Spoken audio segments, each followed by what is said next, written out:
Hello friends, मैं योगिता आपका स्वागत करती हूँ आपके अपने YouTube channel learn and grow with Yogita में।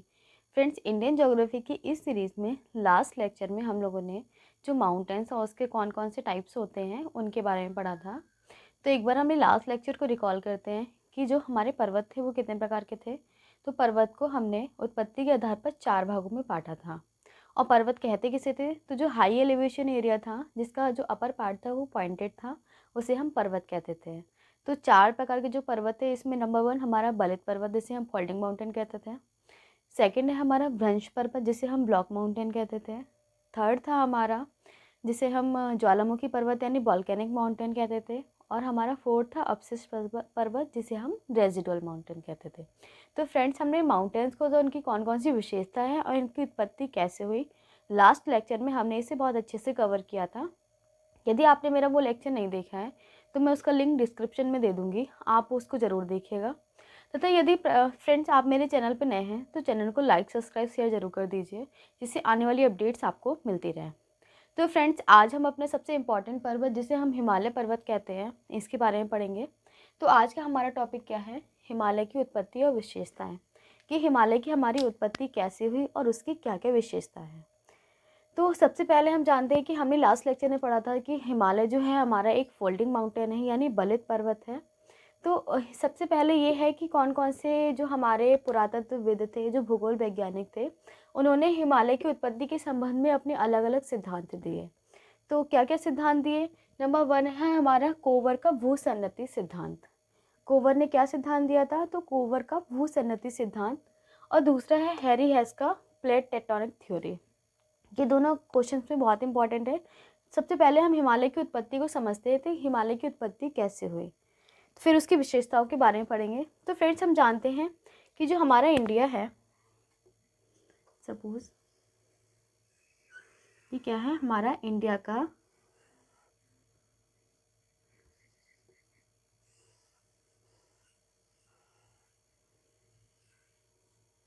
ये हमारा इंडिया का जो प्रायद्वीपीय पठार वाला भाग है, ये क्या था प्राचीन समय में? ये किसका भाग था? तो ये जो भाग था ये हमारा गोंडवाना लैंड का भाग था।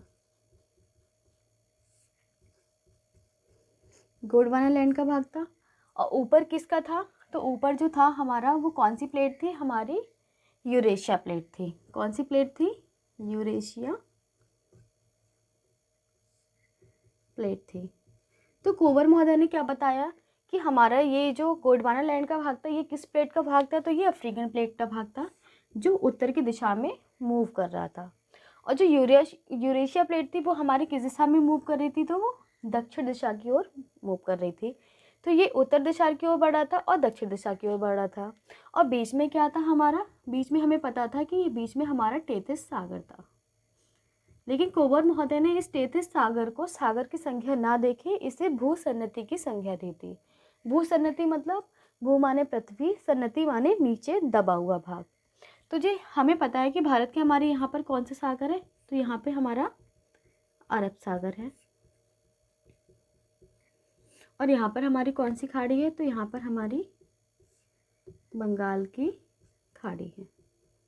तो फ्रेंड्स, जो हमारा टेथिस सागर था वो क्या था? प्राचीन काल में ये अरब सागर से ही मिलता था और हमारी बंगाल की खाड़ी से भी इसका जो था, जो इससे भी ये मर्ज होता था। तो इसमें भी यूरेशिया प्लेट से भी हमारी कुछ क्या थी, नदियाँ थी जो हमारी टेथिस सागर में गिरती थी। और यहाँ से भी जो कुछ नदियाँ थी वो भी हमारी टेथिस सागर में गिरती थी। तो जब यूरेशिया प्लेट से जो नदियाँ थी वो अपने साथ कुछ सेडिमेंट्स यानी अवसाद को लेके आती थी, और जो गोंडवाना लैंड से भी जो हमारी कुछ नदियाँ जाती थी वो भी टेथिस सागर में गिरती थी। तो क्या हुआ, इन नदियों के जो अवसाद हैं, यानी जो रेता, कंकड़, मिट्टी, पत्थर जो थे, बहुत सारे सिल्ट जो थे, वो इन टेथिस सागर में जमा हो गए। तो फ्रेंड, जो टेथिस सागर की यहाँ पर मैं आपको उसका जो बड़ा रूप है वो यहाँ पर दिखाती हूँ। ये टेथिस सागर था। तो इसमें क्या था, नदियों के द्वारा जो भी अपशिष्ट लाया गया वो यहाँ पर क्या हुआ, जमा होते गए। तो जमा जब होते गए तो एक टाइम ऐसा आएगा कि ये जब ये कम्प्लीटली ऊपर तक भर जाएगा, पूरा टेथिस सागर जो होगा ऊपर तक भर जाएगा।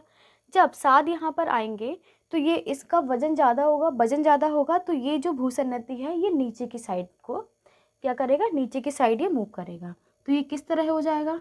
तो ये इस तरह से पतली पतली इसकी संरचना हो जाएगी। क्योंकि इसमें अवसाद भरेंगे तो अवसाद होने के कारण ये क्या होगा, नीचे से लंबा, मतलब नीचे से क्या होगा, नीचे दबेगा। तो एक प्रेशर इसका नीचे लगेगा जिससे ये, और दूसरा प्रेशर जिससे ये क्या होगा, ये बहुत ही संकुचित अवस्था में आ जाएगा।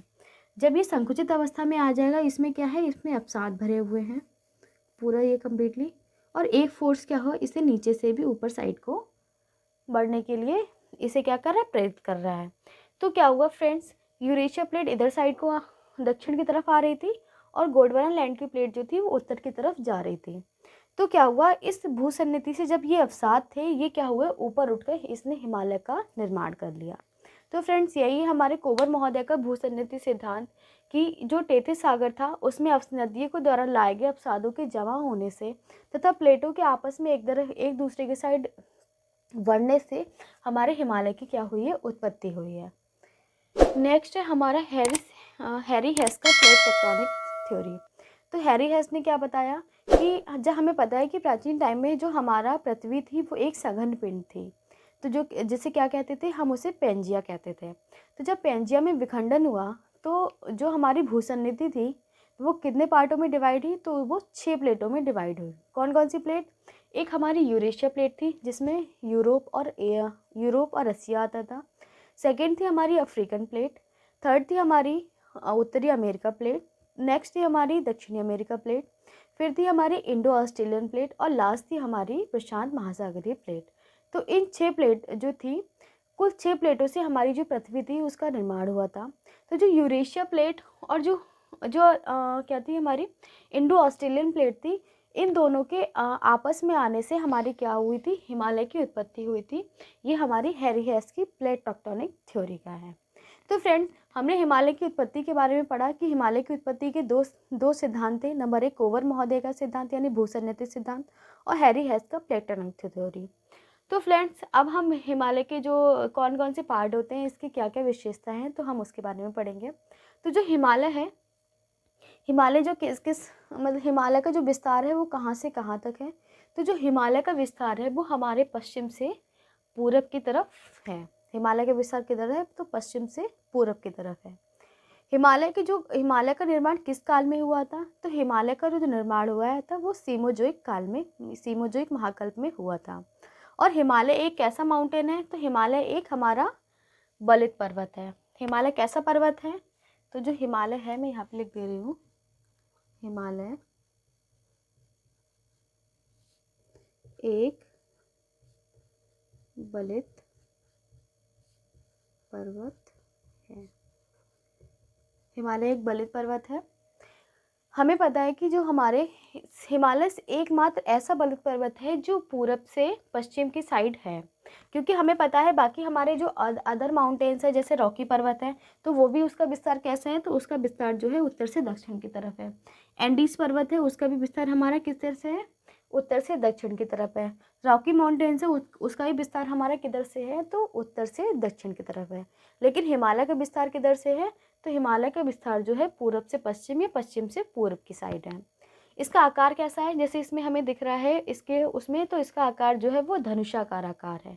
कैसा है, बो टाइप माउंटेन है।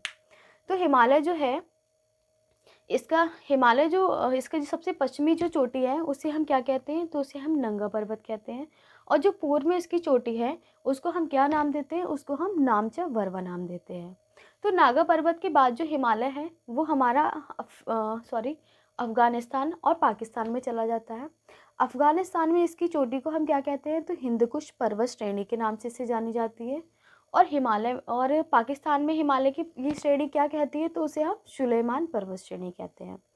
हिमालय की यहाँ की 2 श्रृंखला जो है पूर्व में नामचा पर्वत से दक्षिण की तरफ मुड़ गई हैं, जिसमें एक उसकी श्रेणी कहाँ म्यांमार में जाती है और दूसरी श्रेणी हमारी इंडिया के जो पूर्वी राज्य है जिसकी सीमा म्यांमार से लगती है, उनमें उसकी श्रेणी जो विस्तृत है। तो म्यांमार में जो है हिमालय पर्वत को क्या कहते हैं, तो म्यांमार में जो हिमालय पर्वत है उसे हम अराकान योमा पर्वत बोलते हैं। और जो हिमालय की अदर जो श्रेणियाँ हैं जो इंडिया में रह गई थी, उनके नाम जो वहाँ के जो राज्य हैं उनके नाम पर पड़ा है। तो हिमालय की जो अरुणाचल प्रदेश में जो हिमालय की पहाड़ियाँ हैं उन्हें हम क्या कहते हैं, उसे हम पटकोई बूम की पहाड़ियाँ कहते हैं। नागालैंड में जो है वो नागा पहाड़ी है, मिजोरम में हमारी मिजो पहाड़ी है और मणिपुर में हमारी मणिपुर की पहाड़ियाँ हैं। तो फ्रेंड्स जो है इसका विस्तार कितना है, तो इसका विस्तार है लगभग 2500 किलोमीटर जो है इसका विस्तार है। कुल कितने क्षेत्रफल पे है, तो लगभग 5 लाख वर्ग किलोमीटर के क्षेत्रफल पर इसका विस्तार है। कितना विस्तार है, तो इसका जो विस्तार है 5 लाख वर्ग किलोमीटर, 5 लाख वर्ग किलोमीटर। फिर आता है हमारा, इसके पूर्व में अभी हमने पढ़ा था कौन सा है, तो नामचा पर्वत जिसको अरुणाचल प्रदेश में है, और पश्चिम में कौन सा है, तो नंगा पर्वत यानी जम्मू कश्मीर में है। इसका अन्य नाम क्या है, हमें अफगानिस्तान में हम इसे हिंदकुश पर्वत श्रेणी कहते हैं, पाकिस्तान में इसे हम सुलेमान पर्वत श्रेणी कहते हैं, और म्यांमार में इसे हम अराकोन योमा पर्वत श्रेणी कहते हैं। तो फ्रेंड्स आज हमने पढ़ा हिमालय की कैसे कैसे उत्पत्ति हुई और हिमालय के कौन कौन से सिद्धांत हैं, इसकी क्या क्या विशेषता है, इसकी कौन सी नेक्स्ट वीडियो में हम इसकी जो पर्वत श्रेणियां हैं तथा कौन कौन से हिमालय के पार्ट हैं हम उसके बारे में पढ़ेंगे, तथा इसमें कौन कौन सी सबसे लंबी पर्वत श्रेणी कौन सी है, सबसे ऊंचे विश्व का सबसे ऊंचा एवरेस्ट जो है वो कहाँ पर है, और इन पर्वत श्रेणियों की क्या क्या विशेषता है इसके बारे में हम पढ़ेंगे। तो फ्रेंड्स आज की वीडियो में इतना ही। जय हिंद, जय भारत।